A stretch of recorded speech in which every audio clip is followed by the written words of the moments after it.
Well, I'll be. It's Ryan Carter. Hey, Ryan! Charlie exclaimed, spotting me. How's it going? Haven't seen you in ages. I nodded, offering a small smile. Hi, Charlie. I've been good. Just busy, you know. Haven't been around much, but that's about to change. I'll be at Leo's a lot more often now. Charlie raised an eyebrow, clearly perplexed. What are you talking about?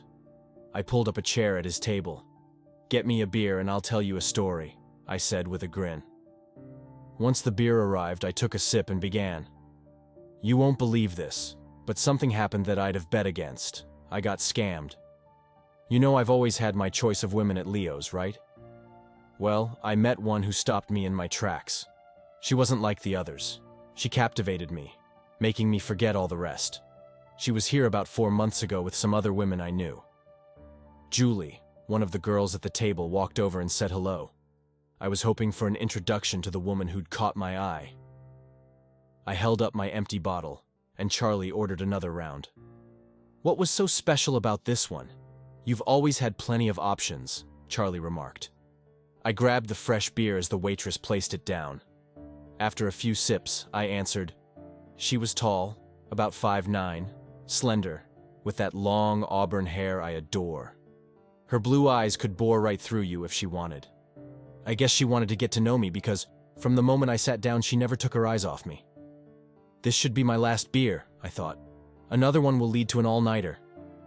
Her name was Lauren. I continued.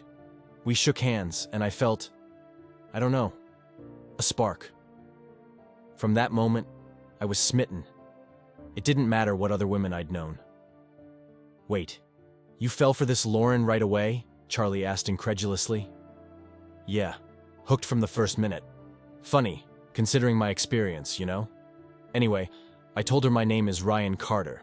Lauren said she already knew, having asked Julie who I was.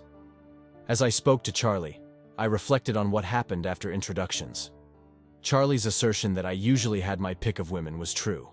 I'm 6'2", muscular from construction work, tall enough for women to wear heels, but not so tall as to overshadow them. I've been told my blonde hair and green eyes make an impression. More than one woman has called me ruggedly handsome. I don't know about that, but I've never had trouble attracting female companions. Personally, I think it's the Irish in me, and kissing the Blarney Stone.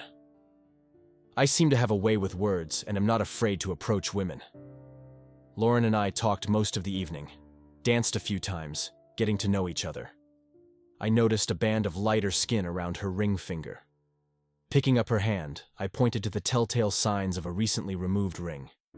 She sighed, took a deep breath, and told me she and her husband were sort of separated. At my questioning look, Lauren explained they were planning a divorce after the first of the year, waiting for tax and financial reasons, but their marriage was over. His loss is my gain, I thought. Lauren wouldn't give me her number, but she did take mine. My marriage is over, but I don't want to rub his nose in it, she said around midnight as she had to leave, promising to call over the weekend. I wished I'd pushed harder for her number. I wanted to see her again. Monday evening, Lauren called. We arranged to meet at Leo's on Wednesday. I walked in, and Lauren waved me over to her booth, tucked away in the back, as private as you could get. She jumped up, hugged me, and gave me a quick kiss. I've missed you and could hardly wait for tonight, she said, suggesting a more private location. I suggested my apartment, about 10 minutes away. We spent the better part of 3 hours nearly breaking my bed. Lauren was adventurous, bordering on wild. Her attitude didn't bother me. There's always room for wildness. The only disappointment was that Lauren couldn't stay the night. She couldn't bear to rub her soon-to-be ex-husband's nose in it, and despite separate bedrooms, he still checked up on her occasionally. Lauren kissed me goodbye, saying she'd meet me Friday evening at Leo's. Friday, it was the same story. Lauren returned to my place and nearly killed me with sex. If I have to go, that would be a memorable way, I thought. I asked her to a dinner party on Saturday, but she and her parents already had plans. Again, she left for home, promising to call about meeting next week. For the next 2 months, Lauren and I met almost every Wednesday and several Fridays. Every time I suggested a different day, she had plans, her husband, family, work friends. The first of the year came and went. I expected the divorce paperwork to begin in January. March rolled around with no mention of the divorce. When I asked, she said they'd have to wait until after filing the previous year's taxes. We continued meeting at Leo's, and most nights I went back to my apartment. Just after April 1st, I asked Lauren to accompany me to a dinner party, my dad's birthday. I wanted her to meet my family. She apologized, saying her mother was coming over to help her sort through things she wanted to take after the divorce. I went to the party alone. As I left, my brother Tom asked for a ride home. We decided to stop for a drink at a nice bar and grill called Charlie's. Sitting at the bar, I saw someone in the mirror who shouldn't have been there. Lauren and a man dancing on the small dance floor. She was completely engrossed in him, stroking his cheek. I assumed the man was her husband or maybe another friend with benefits, but then I noticed her wedding ring.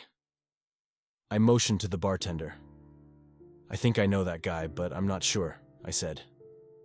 He told me it was Evan Samples and his wife, Lauren. They were regulars, almost every Saturday night.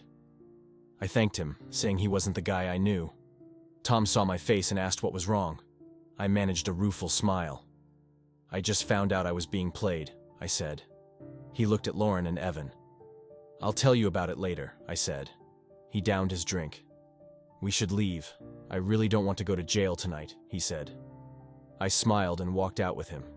I took a drink, stopped talking, and looked at Charlie.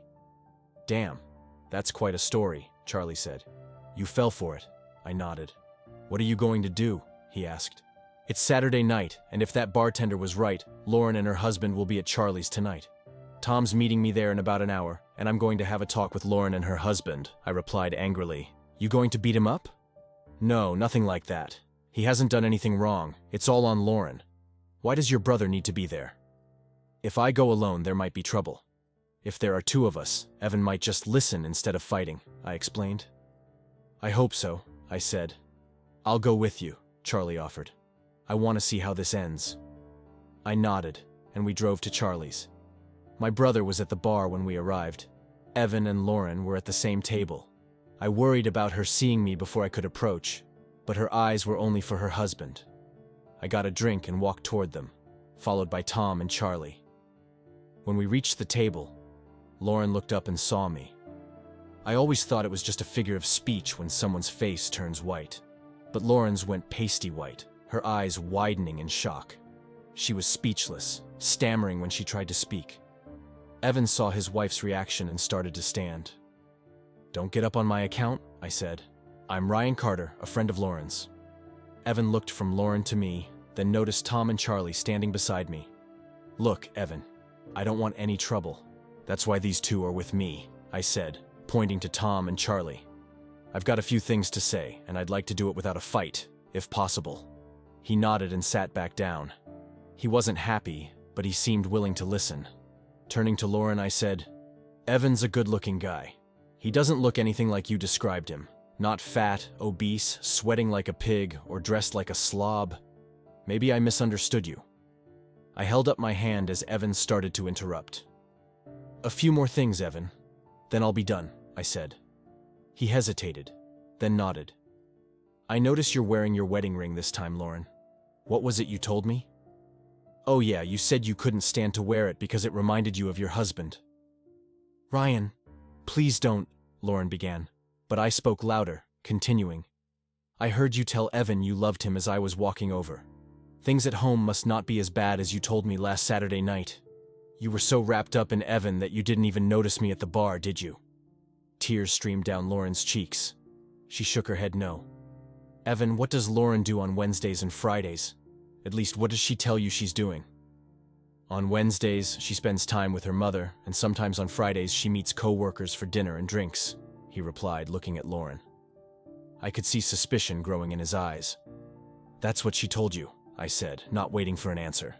"Several Fridays and almost every Wednesday for the past 4 months, Lauren has been coming to my apartment and having sex with me." Evan's face turned red with anger. He almost stood, then slumped back into his chair. He looked at Lauren, then at me. The look on her face confirmed my words. "Why?" he asked. "Why did you tell me? Or why did she do it?" "I can't answer for Lauren.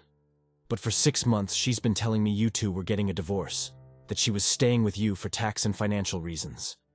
Lauren said she and I would be together once the divorce was final. I felt sorry for the guy. He was in love with a woman who was sleeping with another man. Lauren, I didn't come here for revenge. I came because Evan deserves to know what kind of woman you are. He deserves to know before he invests any more time in you. Turning back to Evan, I said, I'm sorry you had to find out like this, but if it were me, I'd want to know what kind of woman she is. I'm sorry for my part in this. Motioning to Tom and Charlie, I turned and walked away. I looked back as I reached the door. Evan was talking heatedly to Lauren, who sat there crying. Back at Leo's, Tom, Charlie, and I got beers. Tapping his bottle against mine, Tom said, Someone had to stop her, Ryan. If she hadn't latched onto you, it would have been another guy. I'm proud of you. Looking at my brother, I shook my head.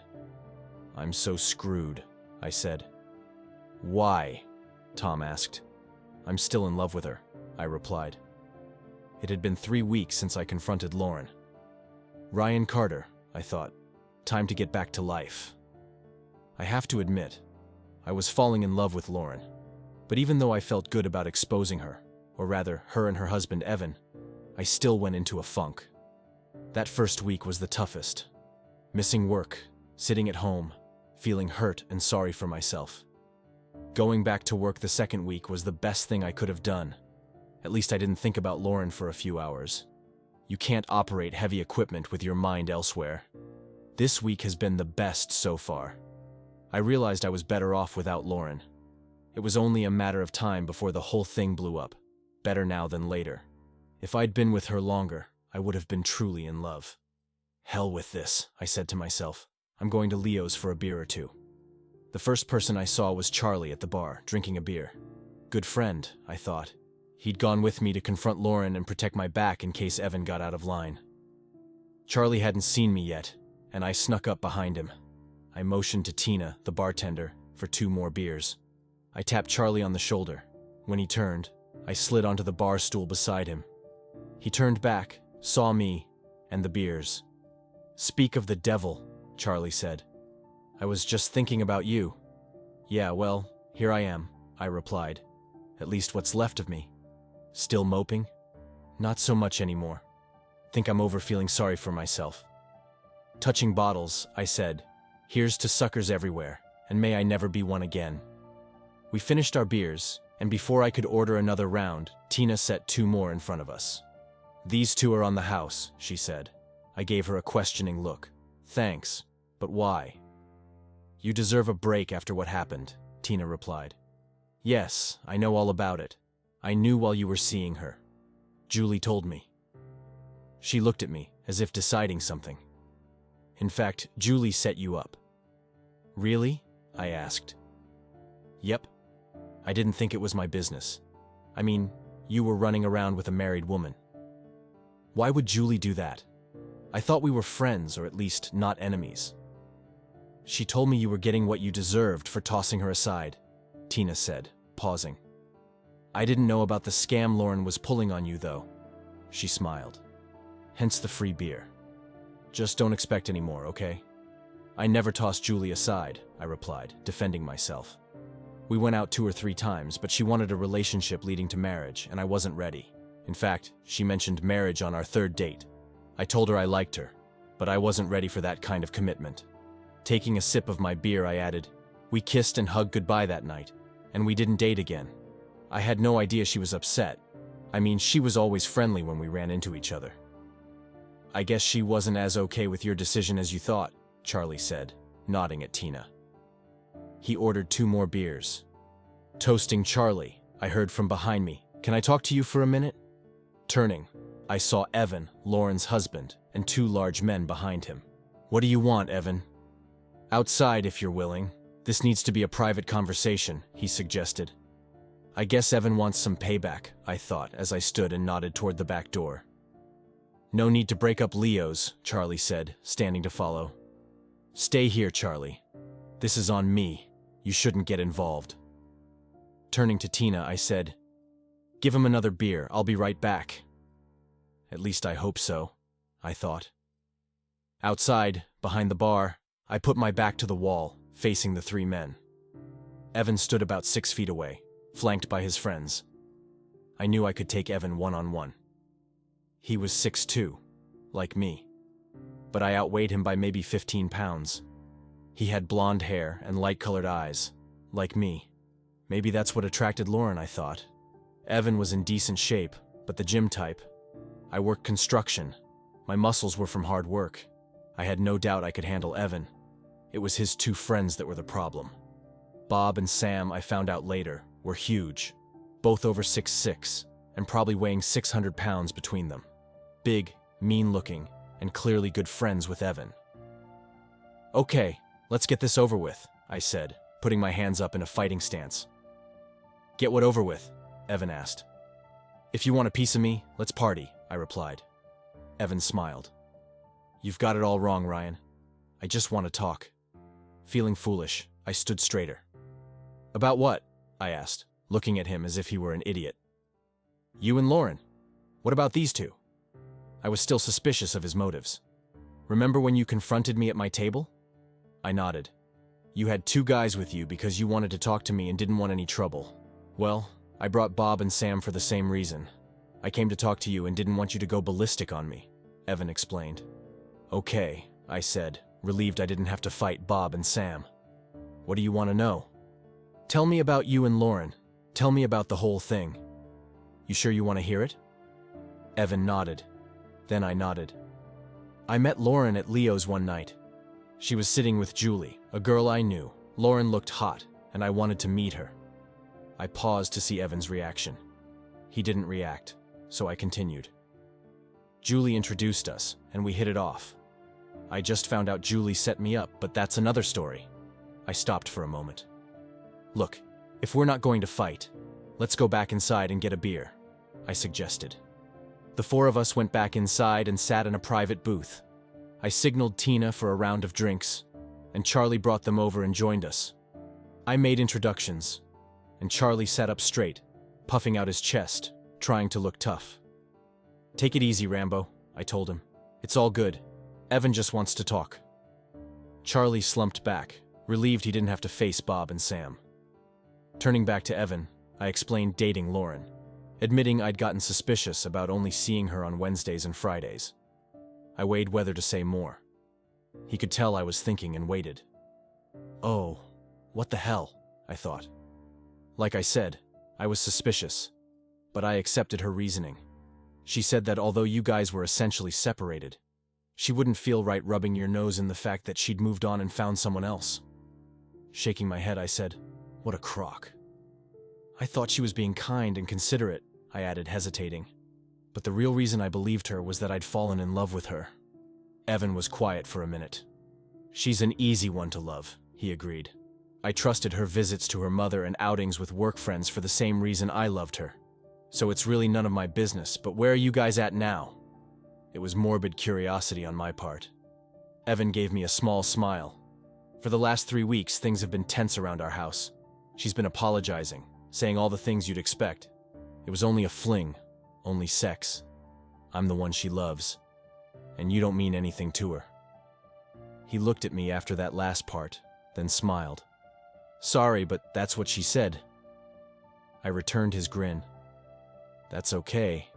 I probably deserve that. I meant what I said that night. I'm sorry, and I didn't know she was playing me. I would never have been with her if I'd known she was still married. I hope you guys can work through it and be happy." "There's not a snowball's chance in hell of me getting through it," Evan said in a low voice. "She doesn't know it, but she's out the door as soon as I get home." I looked surprised. I thought he was talking to me for some kind of closure. He continued, "I might have gotten over a one-night stand, too much alcohol, and letting herself go too far. I could have lived with that, but I can't forgive or forget an ongoing, premeditated affair. She's toast." He turned to Bob and Sam. "You guys can go home. Thanks for your help.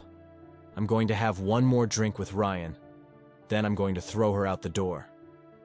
He ordered another round, but I opted for coffee.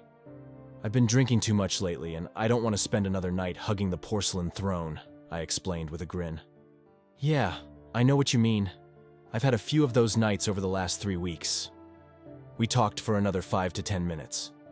When he stood to leave, he said, "Come to my car. I've got something that belongs to you." I followed him to his car. He reached inside, turned, and handed me one of my shirts, washed, ironed, and neatly folded. "I think this is yours," Evan said. It was the shirt I'd lent Lauren after she spilled something on her blouse at my place. "Yeah, it's mine," I said, looking at the shirt. "Do you know how—" He interrupted me. "Yes, she told me about it. By the way, I've got something else for you." I was looking down at my shirt and didn't see the punch that knocked me on my butt. Evan looked down at me. I had to do that, if for no other reason than pride. I had to do that. Extending my hand, I motioned for Evan to help me up. I deserved that, I guess. I smiled at him, wiping the blood from my mouth. "I owed you that one, but don't try it again." We shook hands. He got in his car and drove away, to throw his wife to the curb, I guess. I went back into Leo's. Charlie was back at the bar, and I sat down next to him. I was rubbing my jaw when he looked over. "Damn. What happened?" "A little payback, I guess," I replied. Tina walked over. "Beer? Bourbon? Straight up?" I answered. "Then I'm going home. I've had enough fun for tonight." 2 weeks later, I was at Leo's for my usual Friday night visit. I'd have a bourbon, then a beer, switching to coffee or soda. The spell was broken, and I was moving on. I'd meet friends, maybe dance a little, and generally have a good time. The big difference was that I wasn't trying to hook up with anyone. My heart just wasn't in it. I guess Tina was on duty that evening because she brought over a bourbon without my ordering. "Up to anything special tonight?" she asked unexpectedly. I shook my head no. "I get off in an hour, and I thought we might grab a bite or something," she said with a small grin. Looking at her, I said, "You've never shown any interest before. In fact, you turned me down the 2 times I asked you out. Why the change of heart?" "I guess because of what happened with Lauren. I mean, how Julie set you up made me think," Tina replied. "She told me after it was over that you didn't know the truth, that you didn't know Lauren was just out for a little fun. So I talked to a couple of girls you dated before, and you received high marks. Pretty much all of them said you were a good guy, funny, attentive, and honest about your intentions." She handed me a cup of coffee, replacing the bourbon I'd just finished. "You won't be needing a second bourbon," she said with a smirk. "After hearing about you confronting Lauren and her husband, I figured you deserved another chance. So what do you say, big guy?" I took a sip of coffee and smiled. "I think I'd better stay sober for our date," I replied. That was 8 months ago. Since then, I guess I've overcome what people call commitment issues. Looking back, I don't think I had a problem with commitment. I just hadn't met the right person yet, until Tina. Now here I stand, my brother Tom beside me, as I watch Tina gracefully walk down the aisle in her wedding dress. Her smile radiates joy, and my chest tightens with emotion. Sometimes, doing the right thing leads to the right thing. Dear listeners, please share your thoughts in the comments section below, and don't forget to like, share, and subscribe.